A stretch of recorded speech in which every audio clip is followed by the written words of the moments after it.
بسم الله الرحمن الرحيم. أولا تحيا مصر، وتحيا سيادة الرئيس عبد الفتاح السيسي رئيسي وأفتخر.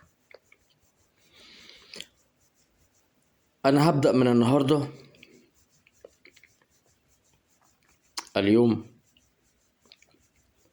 الاثنين 16/1/2023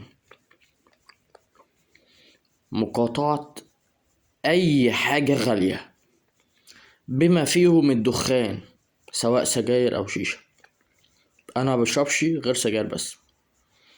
مقاطعة أي حاجة غالية لمدة شهر، لأن لازم الأسعار تنزل، لأن مفيش تاجر هيقبل خسارة. اللي موافق معايا، اللي مأيدني، يعمل لايك ويشير الفيديو من فضلكم.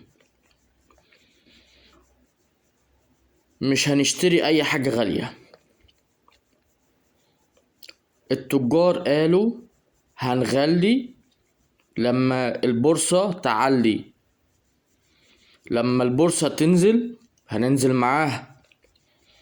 البورصة عليت علوا، البورصة نزلت ما نزلوش علوا برضو أكتر. احنا بقى من النهاردة هنقاطع أي حاجة غالية، أي حاجة غالية. من فضلكم اللي موافقني لايك وشير.